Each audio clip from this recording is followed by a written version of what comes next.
ఆగండి ఆగండి, ఇక్కడ కనిపిస్తున్న అమ్మాయి గురించి మీకు తెలిస్తే మీ కంట్లో కన్నీళ్లు కూడా ఆపుకోలేరు. వీరిద్దరు కూడా ప్రేమికులు అనే స్థాయి నుంచి పేరెంట్స్ స్థాయికి వచ్చారంట. వీళ్ళ జీవితంలో కొత్త చాప్టర్ ఓపెన్ చేయడానికి సిద్ధంగా ఉన్నారంట. వాళ్ళ జీవితంలోకి కొత్తగా ఒక పాప వచ్చింది. ఆ అమ్మాయి పేరు శౌర్య.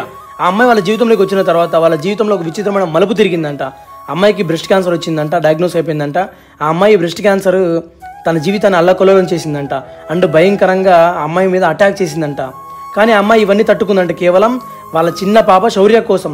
1 సంవత్సరం తర్వాత ఆ అమ్మాయి క్యాన్సర్ కంప్లీట్గా నయమైపోయింది. ఆ అమ్మాయి తిరిగి మళ్ళీ తన జీవితంలో వర్క్ మొదలు పెట్టిందంట, బౌన్స్ బ్యాక్ అయిపోయి.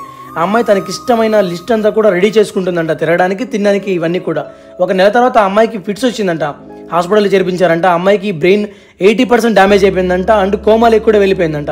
ఇది చెప్తుంటే నా కళ్ళు నిజంగా ఆగట్లేదు. ఏం చెప్పాలంటే ఆ చిన్న పాప మాత్రం పాలు తాగేసి వాళ్ళ అమ్మ పడుకునే పక్కనే నిద్రపోతూ ఉండేదంట. వాళ్ళ హస్బెండ్కు నమ్మకం ఉందంట, ఏ రోజైనా కూడా వాళ్ళ భార్య ఈ భయంకరమైన రోగం నుంచి బయటపడుతుందనే నమ్మకం ఉండేదంట. 1 నెల తర్వాత వాళ్ళ భార్యకి భయంకరంగా ఫిట్స్ వచ్చిందంట. ఈ లోకాన్ని వదిలిపెట్టి వెళ్ళిపోయిందంట. నాకు అన్నిటికంటే బాధగా ఉన్న విషయం ఏంటంటే ఇప్పుడు పాలు తాగేంత వయసులో ఉన్న చిన్న పాప వాళ్ళ అమ్మ లేకుండా ఎలా పెరిగి పెద్ద అవుతుంది అనేదే నా మైండ్లో తిరుగుతున్న అతిపెద్ద బాధగా చెప్పాలనుకుంటున్నా మీకు నేనైతే. ఆ చిన్న పాప ప్రతిరోజు కూడా వాళ్ళ నాన్నని అడిగేదంట, నాన్న అమ్మను నిద్రలేపవా, ఎక్కడికి వెళ్ళింది అమ్మ, ఇంకా రాలేదేంటి, ఇలా అడుగుతూ ఉంటుందంట. అప్పుడు వాళ్ళ నాన్నకి ఏం చెప్పాలో సమాధానం తెలియక పాపకి మూగోన్లాగా ఉండేవాల్సి వచ్చేదంట. ఈరోజు ఈ చిన్న పాపకి 4 సంవత్సరాల వయసు అంట. కానీ ఒక్కరోజు కూడా వాళ్ళ అమ్మని అడగకుండా అమ్మాయి అయితే ఒక్కరోజు కూడా లేదంట. ఆ అబ్బాయికి ఎప్పుడు ప్రతిరోజు ఉంటుందంట. ఆ చిన్న పాపని వాళ్ళ భార్య లాగానే ధైర్యంగా గొప్పగా పెంచాలని మనసులో.